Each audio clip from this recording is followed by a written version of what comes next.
Retirement అయిన తర్వాత వచ్చేటువంటి మనీని ఎలా ప్లాన్ చేసుకోవాలంటారు? మీరేం సజెస్ట్ చేస్తారు? రిటైర్మెంట్ ప్లానింగ్ అంటే ఏంటంటే యాక్టివ్ వర్క్ చేయకపోయినా కానీ మన లైఫ్ స్టైల్ ఏమాత్రం కాంప్రమైజ్ అవ్వకుండా మన ఎక్స్పెన్సెస్ కి మనీ సెట్ చేసుకోవడం రిటైర్మెంట్ ప్లానింగ్. సో 60 years కావక్కర్లేదండి, ఎర్లీ రిటైర్మెంట్ కూడా ప్లాన్ చేసుకోవచ్చు. మెడికల్ ఇన్ఫ్లేషన్ ఇది ఆల్మోస్ట్ 14 to 15%.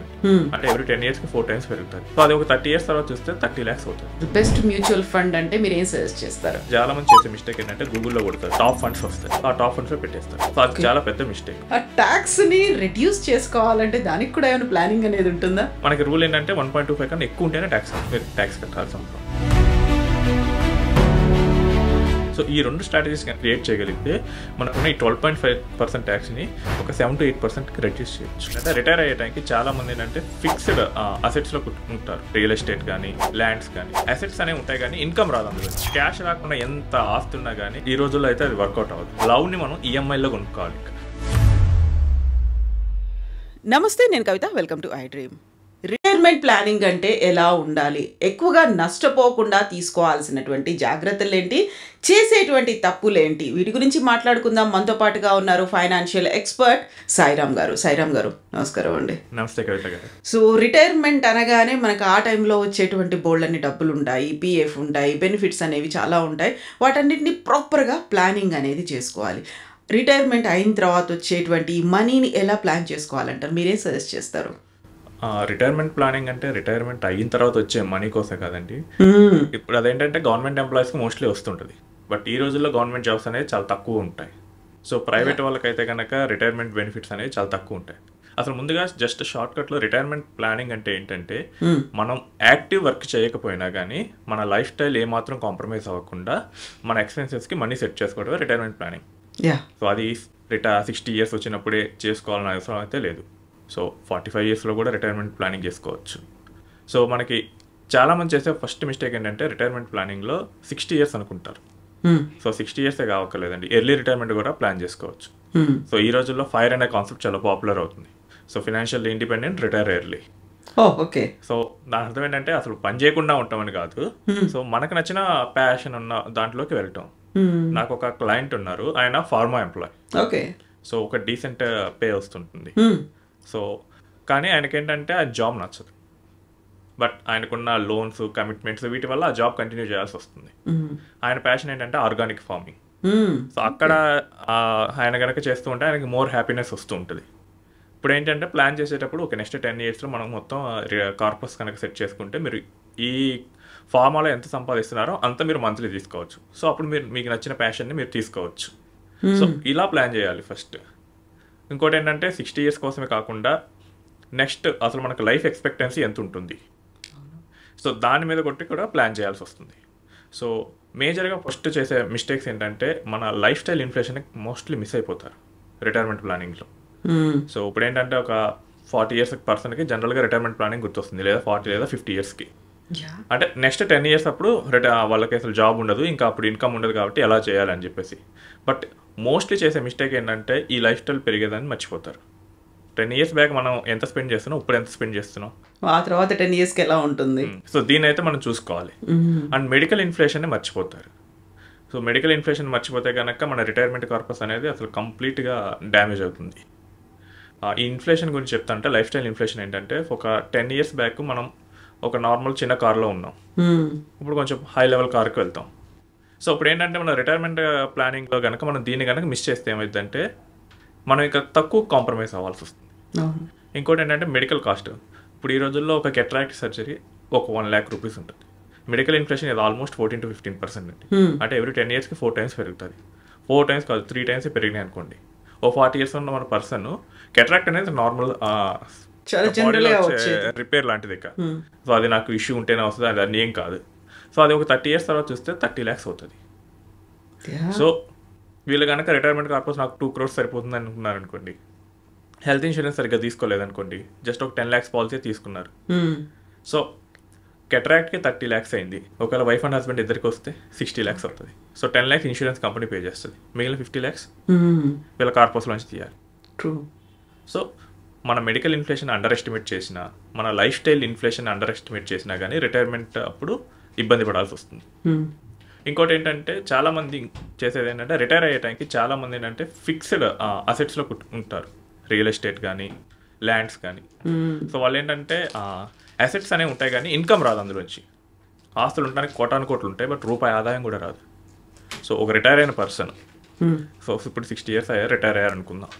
సో మొత్తం ఆస్తి మొత్తం ఇలాంటి వాటిలోనే, రియల్ ఎస్టేట్ వాటిలోనే ఉంది, ఇన్కమ్ జనరేట్ అవ్వట్లేదు మంత్లీ. అప్పుడు ఆయన మంత్లీ ఆయన ఖర్చుల కోసం ఎవరిని అడగాలి? కొడుకుని కూతురుని అడగాల్సి వస్తుంది. అదంతా ఇబ్బందిగా ఉంటుంది.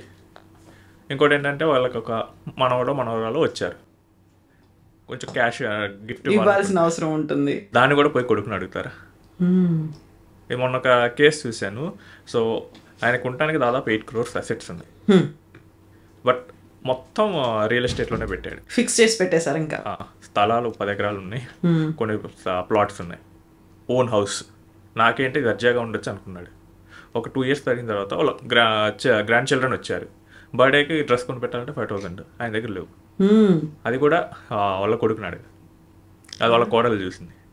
కూతురుకు వాళ్ళకి ఎందుకు ఇస్తున్నారు? కొని ఇవ్వడానికి కూడా డబ్బులు లేకుండా. సో వాళ్ళు ఫీల్ అయ్యి నా దగ్గరికి వచ్చారు, నేను ఇలా మేనేజ్ చేసుకోవాలనుకుంటున్నాం అని చెప్పేసి. సో మనకేంటంటే రిటైర్ అయ్యే టైంకి అట్లీస్ట్ ఒక 20% అయినా కానీ క్యాష్ జనరేట్ చేసే వాటిలో పెట్టాలి. ఒక సెకండ్ హౌస్ ఉండి రెంట్ వస్తుంది, ఎవరు అడిగారు కదా, మనకి రెంట్ వస్తుంది కాబట్టి మనకి డైలీ నీడ్స్ సరిపోతాయి.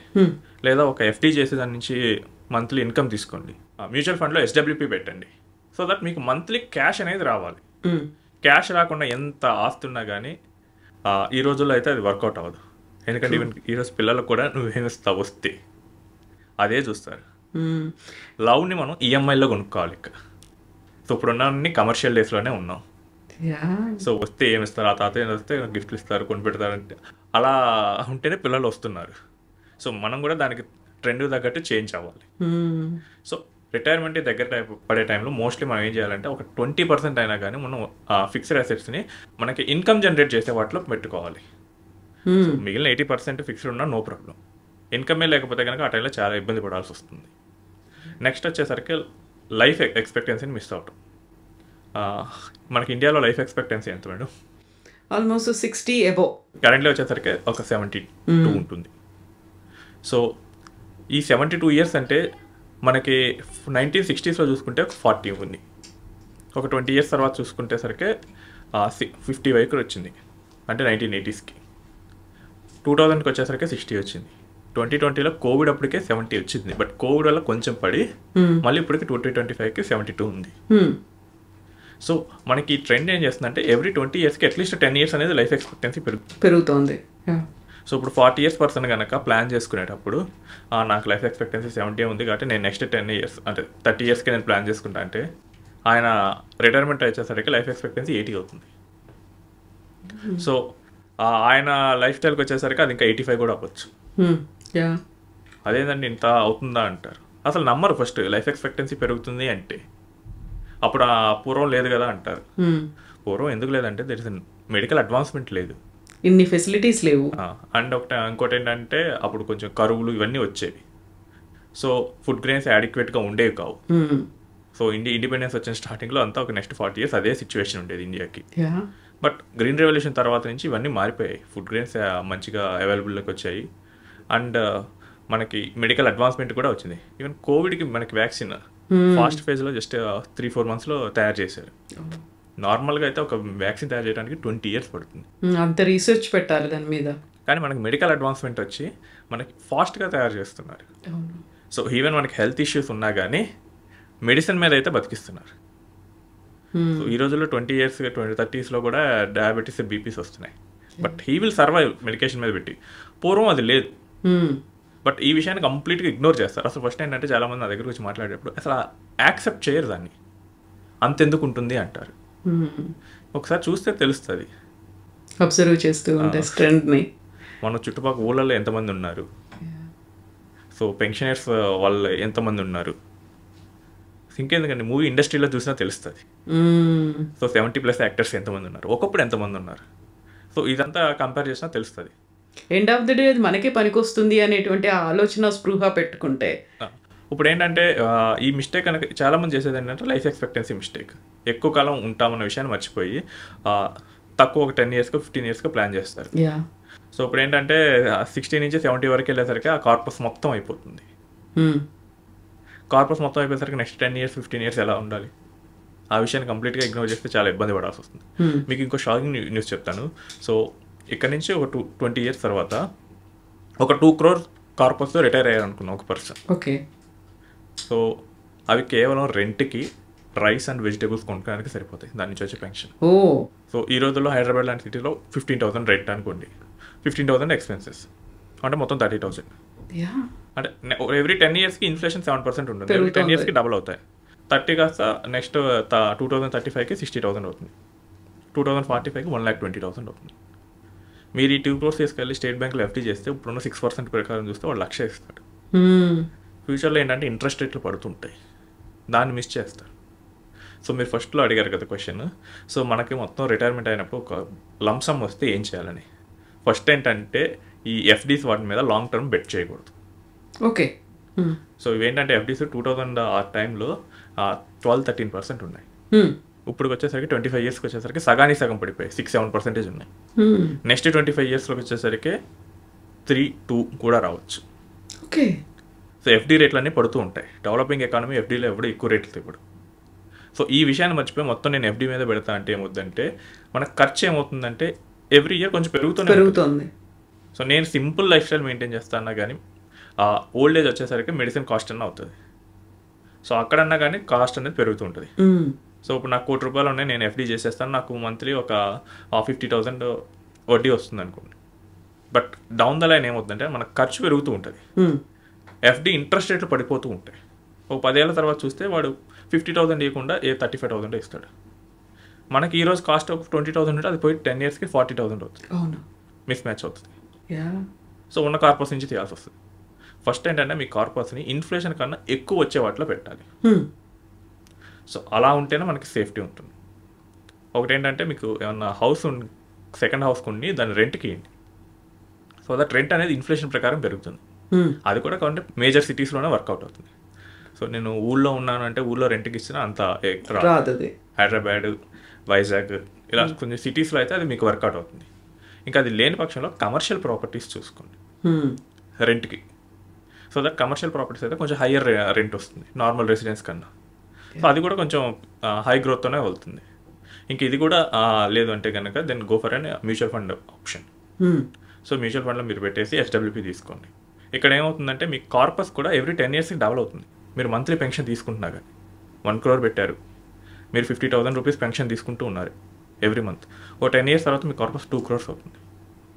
సో మన ఖర్చులు పెరుగుతాయి. 2 crores మీద మళ్ళీ 1 lakh తీయచ్చు పెన్షన్. సో మన ఖర్చులు పెరిగేటట్లే మనకున్న పెన్షన్ కూడా పెరుగుతూ ఉంటుంది. సో ఇప్పుడు అలాంటి వాటిని పెట్టుకోవాలి. అలా కాకుండా ఫిక్స్డ్గా వచ్చాయి లేదా పడిపోయే వాటిలో ఎఫ్డీస్ వాటిలో పెట్టారనుకోండి. ఈవెన్ సీనియర్ సిటిజన్ సేవింగ్ స్కీమ్లో కూడా అగ్రెసివ్గా పెడతారు. దాని ఇంట్రెస్ట్ రేట్లు అనేది గవర్నమెంట్ డబ్బులు అవసరం లేదంటే తగ్గిస్తుంది. కోవిడ్ టైంలో తగ్గించింది. కోవిడ్ టైంలో జనాలందరూ మళ్ళీ తిరిగి బ్యాంకులకు పట్టుకొచ్చారు. లోన్లు ఎవరూ తీసుకోలేదు, బిజినెస్లు నడవలేదు కాబట్టి. సో ఆ టైంలో గవర్నమెంట్ దగ్గర డబ్బు ఎక్కువగా ఉంది, వెంటనే ఇంట్రెస్ట్ రేట్లు అనేది తగ్గించింది. రేపు ఫ్యూచర్లో ఇలాంటి సిచ్యువేషన్లో వస్తుంటే కనుక ఇంట్రెస్ట్ రేట్లు అనేది తగ్గిపోతాయి. సో దాని మీద ఎక్కువ బెట్ అనేది చేయకూడదు. కొంత సేఫ్టీ కోసం పెట్టుకుంటే ఓకే, మనకు 100 రూపీస్లో ఒక 20% అలాంటి వాటిలో పెడితే ఓకే. బట్ మొత్తం వాటి మీద పెడితే కనుక రేపు డౌన్ ద టైం ఏమవుతుందంటే మనకి కాస్ట్ ఆఫ్ లివింగ్ పెరుగుతూ ఉంటుంది. అది పెరిగి మనకి వచ్చే ఇన్కమ్ అనేది తగ్గిపోతే కనుక ప్రాబ్లం అవుతుంది. సో ఎంత ఎర్లీగా మనం స్టార్ట్ చేసి ఆ రిటైర్మెంట్ కార్పస్ని అంత తొందరగా తీసుకుంటే కనుక మనకు ఎంత బెటర్ టైం వస్తుంది. సో 30 years పర్సన్ స్టార్ట్ చేసాడు, ఒక 40 years 50 yearsలో రిటైర్మెంట్ ప్లానింగ్ మొత్తం కంప్లీట్ అయిపోతుంది, కార్పస్ అంతా వచ్చేస్తుంది. సో దట్ ఆయన 1 year లేట్ చేసినా ప్రాబ్లం లేదు. ఎందుకంటే 50sలో ఉంటారు కదా, can able to work. And ఇంకొక ముఖ్యమైన విషయం ఏంటంటే 60 దాటిన తర్వాత ఓల్డ్ అనుకుంటున్నారండి. బట్ ఈ రోజులు ఏంటంటే యంగ్ ఓల్డ్, ఓల్డ్ ఓల్డ్ అని 2 కాన్సెప్ట్స్ వస్తున్నాయి. అంటే ఏంటంటే మనకి లైఫ్ ఎక్స్పెక్టెన్సీ పెరగటం, కొంచెం హెల్త్ అవేర్నెస్ పెరగటం వల్ల ఏంటంటే కొంచెం 60 తర్వాత కూడా వర్క్ చేసే వాళ్ళు చాలా మంది ఉన్నారు, చాలా యాక్టివ్గా ఉండేవాళ్ళు. మన ప్రైమ్ మినిస్టర్ ఈ 70+, Andhra chief minister 70+, 75th birthday మొన్నే జరిగింది. బట్ వాళ్ళ ఫిట్నెస్ చూస్తుంటే యంగ్ వాళ్ళకన్నా ఎక్కువ ఫిట్నెస్తో ఉన్నారు. సో ఆ హెల్త్ అవేర్నెస్ పెరిగినప్పుడు ఏమిటంటే ఈ 60 తర్వాత కూడా వర్క్ చేస్తున్నారు. సో 60 to 18 ఏమంటారంటే యంగ్ ఓల్డ్ అంటున్నారు. యా సో ఈ టైంలో ఏంటంటే అంత అగ్రెసివ్గా చెప్పినా they will able to do some works. So ఇప్పుడు ఏంటంటే 80+ తర్వాత ఇంకా పూర్తిగా ఓల్డ్ లాగా ఫీల్ అవుతున్నారు. అప్పుడు కొంచెం డిపెండెన్సీ అనేది అప్పుడు వస్తుంది. డిపెండెన్సీ వస్తుంది. సో ఈ 60 to 80 కూడా కొంచెం వర్క్ చేసే అవకాశం అయితే ఉంటుంది. సో దాన్ని కూడా కన్సిడర్ చేయాల్సి వస్తుంది. సో ఇవన్నీ దృష్టిలో పెట్టుకుని రిటైర్మెంట్ ప్లానింగ్ అనేది యాజ్ ఎర్లీ యాజ్ పాసిబుల్ చేస్తే better. As early as possible చేస్తే ఏంటంటే మనకు ఒకవేళ తప్పు చేసినా కానీ యా టైం ఉంటుంది. సో 30 years పర్సన్ చేశాడు, స్టార్ట్ చేశాడు, ఆయన ఒక ఎస్టిమేషన్ చేసుకున్నాడు నాకు ఒక 3 crores సరిపోతుందని చెప్పేసి. ఒక 3 years or 4 years తర్వాత నీకు 3 సరిపోదు, ఇంకొంచెం పెంచాలంటే ఓకే 30 years పర్సన్ 34, 35 అవుతుంది కాబట్టి ఇంకా టైం ఉంటుంది, he can do the modification.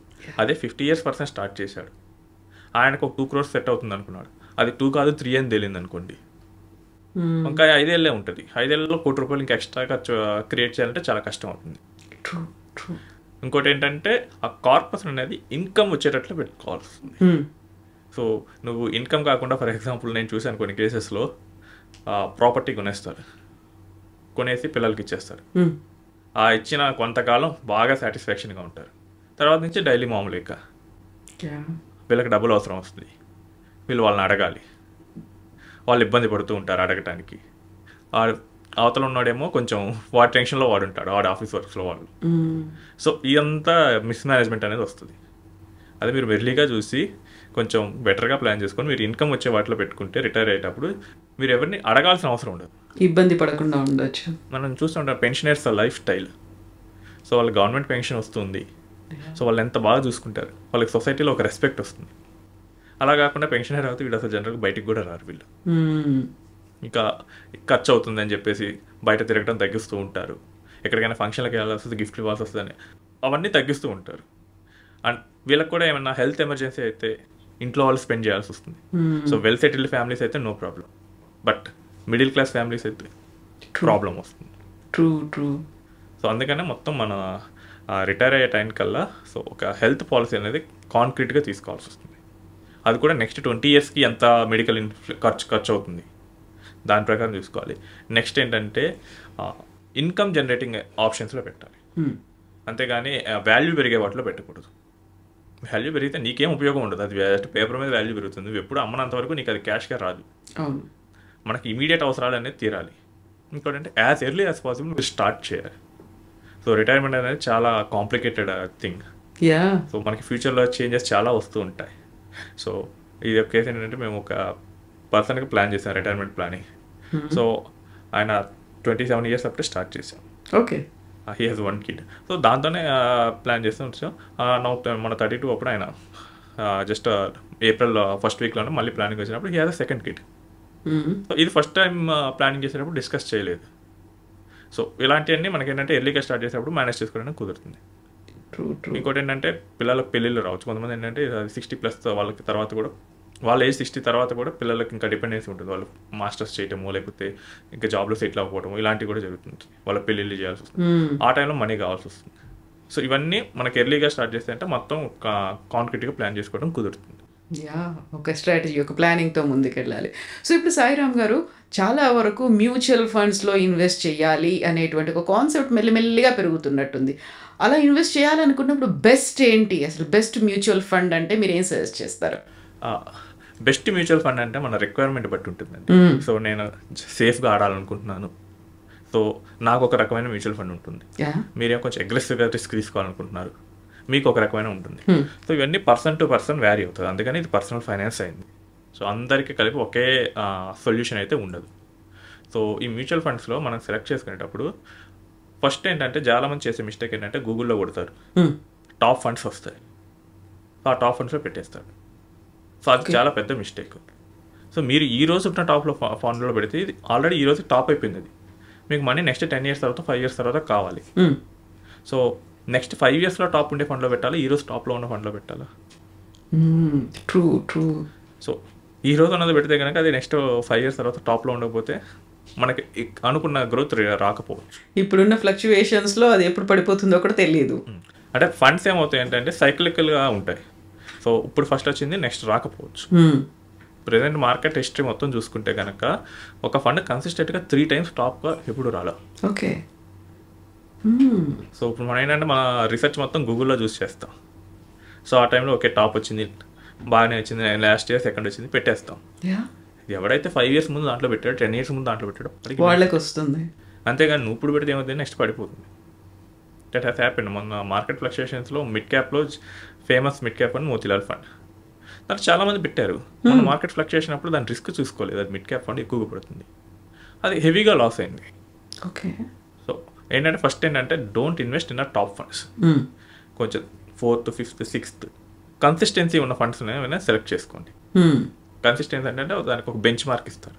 ఈ ఫండ్ యావరేజ్గా ఇంత % రిటర్న్ ఇస్తుంది, ఓకే 12% రిటర్న్ ఇస్తుంది. సో ఒక ఫిక్స్డ్ టైం తీసుకోండి, ఒక 3 yearsలో ఎంత ఇచ్చింది, 5 yearsలో ఎంత ఇచ్చింది, 7 yearsలో ఆ ఫండ్ ఎంత ఇచ్చింది, అది 12 కన్నా ఎక్కువ ఇస్తుంది అనుకోండి, అది కన్సిస్టెంట్గా ఇస్తుంది. సో దాని మీద బెట్ చేయండి. సో 12% ఎవ్రీ ఇయర్ మీకు రిటర్న్ వస్తూ ఉంటే మీ మనీ 6 yearsలో డబల్ అవుతుంది. సో బెటర్ కాంపౌండ్ అక్కడ మీకు వర్కౌట్ అవుతుంది. సో మనకి మోస్ట్లీ ఈక్విటీస్లోనే ఇంత రిటర్న్ వస్తుంది. లాంగ్ టర్మ్లో తీసుకుంటే రియల్ ఎస్టేట్లో రాదు, మనకు గవర్నమెంట్ బాండ్స్లో రావు, పోస్ట్ ఆఫీస్ స్కీమ్స్లో రావు, గోల్డ్లో కూడా అంత లాంగ్ రన్లో రాదు. Okay.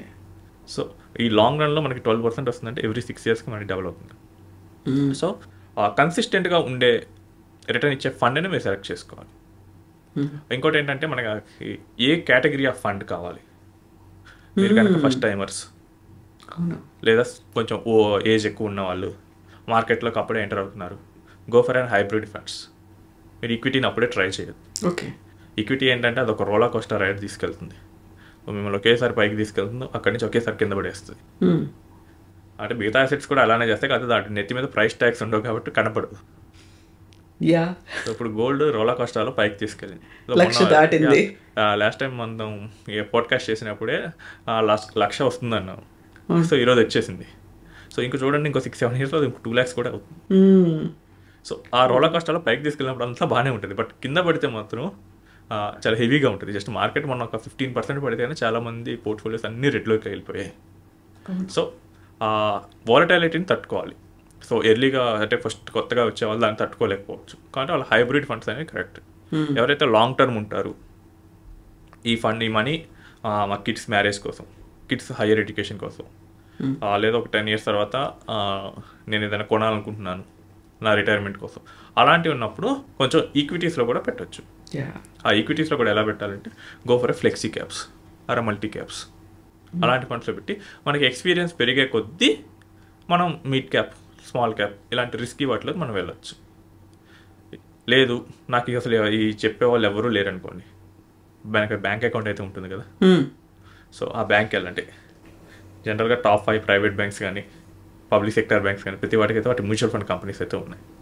SBI, Kotak, HDFC, ICICI వీటన్నిటికీ ఓన్ మ్యూచువల్ ఫండ్ కంపెనీస్ ఉన్నాయి, బ్యాంక్ ఆఫ్ బరోడా. సో మీరు వెళ్ళి మ్యూచువల్ ఫండ్లో పెట్టాలనుకున్నాను అని చెప్పి ఓకే, వాళ్ళు ఏదో ఒకటి పెడతారు. ఇన్ కేస్ మీకు కరెక్ట్ అడ్వైజర్ దొరికేంత కాలం వరకు మీరు టైం వేస్ట్ చేయకుండా ఉంటారు. సో చాలామంది చేసేది ఏంటంటే టైం వేస్ట్ చేస్తూ ఉంటారు. So I have seen a person 2022లో వచ్చారు, ఆయన దగ్గర ఒక 2 కోట్ల క్యాష్ ఉంది. ఓకే, ఏం చేయాలని అడిగారు. సో మొత్తం ప్లాన్ ఇచ్చాం, ఈరోజు మార్కెట్ పడేటట్లుంది, ఈ ఇయర్ మార్కెట్ పడేటట్లుందని చెప్పి ఆయన డెసిషన్ పోస్ట్ పోన్ చేసుకున్నాడు. నెక్స్ట్ మళ్ళీ 24లో వచ్చాడు, మళ్ళీ ఏం చేయాలని చెప్పి అడిగాడు, మార్కెట్ పడేటట్లుందని చెప్పి మళ్ళీ డెసిషన్ పోస్ట్ పోన్ చేశాడు. మళ్ళీ మొన్న వచ్చాడు, ఆల్రెడీ మార్కెట్ పడిపోయింది, ఇంకా పడుతుంది అని మళ్ళీ డిస్కషన్ చేశారు. ఈసారి ఏం చేసామంటే మార్కెట్ పడొచ్చండి, మీరు FDలో చేసేయండి ఆ 1 CR. సో మీకు ఎవ్రీ మంత్ ఇంట్రెస్ట్ వస్తుంది, దాన్ని మాత్రమే పెట్టండి. ఈయన కనుక ఆ 2 years ముందే కనుక పెట్టుంటే ఆ 1 CR ఆల్మోస్ట్ 1.5 నుంచి 2 CR వరకు అయ్యాయి. బట్ ఏంటంటే టైం వేస్ట్ చేస్తూ ఉంటారు, మార్కెట్ అది జరుగుద్ది ఇది జరుగుద్ది అని. నువ్వు ఇన్వెస్ట్ చేస్తూ వెళ్తే నీకు తెలుస్తుంది. అదే మన రిస్క్ తగ్గట్టు కూడా మనకి ఇక్కడ స్ట్రాటజీస్ డిజైన్ చేసుకోవచ్చు. నేను అసలు ప్యూర్లీ నా క్యాపిటల్ సేఫ్ ఉండాలంటే ఒక FDలో లేకపోతే ఒక లిక్విడ్ ఫండ్ లేదా ఒక డెట్ ఫండ్లో పెట్టి ఆ వచ్చే ఇంట్రెస్ట్ మాత్రం మనం పెడతాం. సో మన క్యాపిటల్ ఎప్పుడు సేఫ్గా ఉంటుంది. సో ఇప్పుడు మనం మ్యూచువల్ ఫండ్స్లో పెట్టాము, బాగుంది, రిటర్న్స్ అనేవి చాలా బాగున్నాయి అనుకున్నప్పుడు అక్కడ ట్యాక్స్ కూడా పడుతుంది కదా, ఆ ట్యాక్స్ని రెడ్యూస్ చేసుకోవాలంటే దానికి కూడా ఏమైనా ప్లానింగ్ అనేది ఉంటుందా? ట్యాక్స్ ఇన్ మ్యూచువల్ ఫండ్ చెప్తానండి, 2018 వరకు మ్యూచువల్ ఫండ్స్ ఇన్కమ్ మీద ట్యాక్స్ లేదండి. Okay, 0% tax. So rich people వీళ్ళందరూ ఈ స్టాక్స్ వాటిలోనే పెట్టేవాళ్ళు. వాళ్ళు అసలు మనం ఏంటంటే శాలరీస్ ఉండవు, 20-30% ట్యాక్స్ కట్టారు. వాళ్ళకి అక్కడ క్యాపిటల్ గెయిన్స్ వచ్చి అసలు ట్యాక్సే కట్టలేదు. అదంటే అప్పటి వరకు 2018 వరకు ఏంటంటే రిచ్ పీపుల్ ఎక్కువ ఉండేవారు. బట్ అక్కడి నుంచి స్లోగా అవేర్నెస్ పెరిగి కామన్ మ్యాన్ కూడా రావటం మొదలుపెట్టి వెంటనే గవర్నమెంట్ కన్నాడబడింది. సో వీళ్ళందరూ వస్తున్నారని చెప్పి 10% ఒకేసారి 0 నుంచి 10% ప్రాఫిట్ మీద ట్యాక్స్ వేస్తుంది. ఆ 10% కూడా అప్పుడు 1 lakh కన్నా ఎక్కువ గెయిన్ ఉంటాయి లాంగ్ టర్మ్లో. లాంగ్ టర్మ్ అంటే ఇక్కడ మనకి ఈక్విటీ మ్యూచువల్ ఫండ్స్లో 1 year కన్నా ఎక్కువ ఉండటం. సో 1 lakh కన్నా ఎక్కువ ప్రాఫిట్ వస్తే 10% కట్టేయాలి. సో అది కూడా తట్టుకొని పెడుతూనే ఉన్నారు. లాస్ట్ బడ్జెట్లో ఏం చేశారంటే దాన్ని 12.5% చేశారు. ఓకే, అంటే మీకు కనుక ఒక 10 lakhs ప్రాఫిట్ వస్తే యూ హ్యావ్ టు పే 12.5% అంటే 1,25,000 కట్టాలి. సో ఇదేంటంటే రాను పెరగచ్చు. ఎక్కడైతే కామన్ మ్యాన్ కనుక ఎక్కువగా ఎంటర్ అవుతారో వాటన్నిటి మీద గవర్నమెంట్ ట్యాక్స్ ఇస్తుంది. అవేర్నెస్ పెరిగేసరికి అక్కడ పెరుగుతున్నారు, ఇన్కమ్ వస్తుంది, ట్యాక్స్ ఇస్తుంది. సో ఇన్కమ్ని ఈ ట్యాక్స్ని రెడ్యూస్ చేయడానికి మనం ఒక 2 స్ట్రాటజీస్ మెయిన్గా వాడచ్చు. సో ఒకటేంటంటే మనకి గవర్నమెంట్ ఒక ఎగ్జామ్షన్ ఇచ్చింది. సో 1.25 lakhs కన్నా ఎక్కువ ప్రాఫిట్ వస్తే దాని మీద ట్యాక్స్ వేస్తాను. ఓకే, సో మనకు ప్రాఫిట్ ఎప్పుడైతే 1.25 lakhs వరకు వస్తుందో ఆ టోటల్ ఫండ్స్ని సెల్ చేసి మళ్ళీ సేమ్ ఫండ్ కొనండి. ఫర్ ఎగ్జాంపుల్ మీరు ఒక 10 lakhs ఇన్వెస్ట్ చేశారు, ఈ ఇయర్ ఎండ్కి 11.25 lakhs అయింది. ఇది దాటి వచ్చే ప్రాఫిట్ మీద మీరు ట్యాక్స్ కట్టాలి. ఇప్పుడు మీరు ఏం చేస్తారంటే మొత్తం అమ్మేసి మళ్ళీ కొన్నారు సేమ్. మీరు అమ్మేసినప్పుడు ఏమవుతుందంటే మీకు 1.25 lakhs ప్రాఫిట్ వచ్చింది. మనకి రూల్ ఏంటంటే 1.25 కన్నా ఎక్కువ ఉంటేనే ట్యాక్స్ కట్టాలి. మీరు ట్యాక్స్ కట్టాల్సిన అవసరం. మళ్ళీ మీరు సేమ్ అమౌంట్ ఇన్వెస్ట్ చేశారు, అప్పుడు మీకు కొత్త ఇన్వెస్టెడ్ అమౌంట్ ఏమవుతుందంటే 11.25 lakhs అవుతుంది. ఇక్కడ నుంచి మళ్ళీ 1.25 lakhs వరకు చూడాల్సి వస్తుంది. Okay okay. సో ప్రతి ఇయర్ 1.25 lakhs మనం యాడ్ చేసుకుంటూ వెళ్ళచ్చు. ఇంకోటి ఏంటంటే మార్కెట్ పడినప్పుడు మన వాల్యూ నెగిటివ్లో ఉంటుంది, అమ్మేసి మళ్ళీ కొనేయండి. ఇది జనరల్గా మేము ఫైనాన్షియల్ ఇయర్ ఎండ్లో ప్రిఫర్ చేస్తాం. Okay, so 30, 28, 27th of March ఏం చేస్తామంటే ఎవరెవరు పోర్ట్ఫోలియోస్ని లాంగ్ టర్మ్ కోసం నెగిటివ్లో ఉన్నాయో అందరికీ సెల్ చేపిస్తాం, సేమ్ డే మళ్ళీ కొనిపిస్తాం. అక్కడ జరిగేది ఏం లేదు, సేమ్ అమౌంట్ని ఆ రోజే కొనేసారు, ఆ రోజు అమ్మేశారు కాబట్టి వాళ్ళకి డిఫరెన్స్ ఉండదు వాల్యూలో. బట్ ట్యాక్స్ పర్స్పెక్టివ్లో ఏమవుతుందంటే ఆయన 1 lakh ఇన్వెస్ట్ చేశాడు, అది ఈరోజు 85,000 అయింది. 85,000కి అమ్మేశాడు అంటే 15,000 లాస్ వచ్చింది. ఈ లాస్ని మనం ఇన్కమ్ ట్యాక్స్లో క్యారీ ఫార్వర్డ్ చేసుకోవచ్చు. ఓకే, నెక్స్ట్ ఇయర్ ఎప్పుడైనా ప్రాఫిట్ వస్తే బ్యాలెన్స్ చేయడానికి వాడచ్చు. సో ఈ 2 స్ట్రాటజీస్ కనుక కన్సిస్టెంట్గా మనం క్రియేట్ చేయగలిగితే మనకున్న ఈ 12.5% ట్యాక్స్ని ఒక 7 to 8%కి రెడ్యూస్ చేయొచ్చు. ఓకే, ఇంకా మనకి లక్ ఇంకా ఎక్కువ మార్కెట్ ఎక్కువ పడితే ఇంకా తగ్గొచ్చు. So it's hard earned money. మనకి మ్యూచువల్ ఫండ్స్లో క్యాపిటల్ గెయిన్స్ చాలామంది మిస్ అవుతూ ఉంటారు. ఈవెన్ మొన్న ఒక కేసు చూసాము, ఆయన 15,000 రూపీస్ ఆల్మోస్ట్ ఒక 10 years పై నుంచి ఇన్వెస్ట్ చేశాడు, ఆల్మోస్ట్ 15 lakhs ఇన్వెస్ట్ చేశాడు. మార్కెట్ మంచి రిటర్న్ ఇచ్చింది, ఆయనకు దాదాపు 1 crore వరకు వచ్చింది. సో ప్రాఫిట్ చూస్తే 85 lakhs ఉంది. ట్యాక్స్ ఈ రోజున్న కేసు ప్రకారం వేయాల్సి వస్తుంది. ఆయనకు ఒక 6 లక్షల వరకు ట్యాక్స్ వచ్చింది. ఆయన కొంచెం డైజెస్ట్ చేసుకోవడానికి కష్టంగా ఉన్నాడు. ఇంతకుముందు ఏంటంటే శాలరీలో ఎంప్లాయరే కట్ చేసేవాడు, ఆయనకు నో వరీస్. బట్ మ్యూచువల్ ఫండ్స్లో ఏం జరుగుతుందంటే ఎవరు కట్ చేయరు tax. At the end of the financial year returns file చేసేటప్పుడు మనమే కట్టాలి. సో ఒకేసారి 6 lakhs కట్టాలా అన్న ఫీల్డ్లోకి ఆయన వెళ్ళాడు. అది కొంచెం ఎర్లీగా ప్లాన్ చేసుకుంటూ ఉంటే కనుక 6 కాకుండా 2 or 3 అయ్యేది. ఓకే, సో ఇదంతా మనం ప్లాన్ చేసే విధానం బట్టి ఉంటుంది. సో మనం ఏదో యూట్యూబ్లో చూసాం, అక్కడ గూగుల్లో రీసెర్చ్ చేసామంటే వీటన్నిటిని చాలామంది మర్చిపోతారు. ఓన్గా చేసే వాళ్ళందరూ వీటన్నిటిని మర్చిపోతారు. కొంచెం అడ్వైజర్ దగ్గరికి వెళ్ళారు, వాళ్ళు మీరు 10 మందిని చూస్తారు కాబట్టి సో ఈ కేసుని మీరు చూడకపోయినా వేరే వాళ్ళ దగ్గర వాళ్ళు చూస్తారు. ఎగ్జాక్ట్లీ. సో ఒక అడ్వైజర్ దగ్గర కానీ ఒక చార్టెడ్ అకౌంట్ దగ్గర కానీ సర్వీస్ తీసుకొని ట్యాక్స్ రిడ్యూస్ చేయొచ్చు. సో అలాంటి టైంలోనే ఒక ఎక్స్పర్ట్ అడ్వైజ్ అనేది అవసరం ఉంటుంది కదా. అంతే కదండి, ట్యాక్స్ అనేది చాలా కాంప్లికేటెడ్ సబ్జెక్ట్. సో మనం ఓన్గా చేసి చేతులు కాల్చుకోవడం కన్నా ఎక్స్పర్ట్కి ఇస్తే బెటర్. True true. అండ్ మనం ఓన్గా చేసేదానికన్నా ఎక్కువే కడతాం. మనం అది చేసి చివరికి ఏంటంటే ఎక్కువే కడతాం, ఎందుకంటే మనలో ఎక్స్పర్టైజ్ కాదు ఇది. అండ్ ఒకవేళ మిస్టేక్ చేసామనుకోండి ఇన్కమ్ ట్యాక్స్ నుంచి నోటీసెస్ వస్తాయి. చాలా మంది దగ్గర నేను చూసాను, మీ దగ్గర అంత ఆ రోజులు అంత ఇన్కమ్ ఉంది, మీరు ట్యాక్స్ కట్టలేదు. ఈవెన్ నా కేసులో నేను ఏం చేశానంటే మీ ప్రతి ఎక్స్పెన్సెస్కి బ్యాంక్ స్టేట్మెంట్ ప్రూఫ్ తీసుకురమ్మన్నాడు ఇన్కమ్ ట్యాక్స్ వాళ్ళు. సో మనం ఇంత జస్ట్ వాళ్ళ అడ్వైజర్ ఫీ పే చేసి వాళ్ళు రిటర్న్స్ ఫైల్ చేస్తారు, వాళ్ళకి స్ట్రాటజీ చెప్తారు. సో అక్కడికి వెళ్ళి తగ్గించుకోవడం బెటర్. అంతేగాని మన ఓన్గా ట్రై చేసి ఒకవేళ రాంగ్ అయితే కనుక పెనాల్టీ ఎక్కువ ఉంటుంది. True. Penalty in both ways.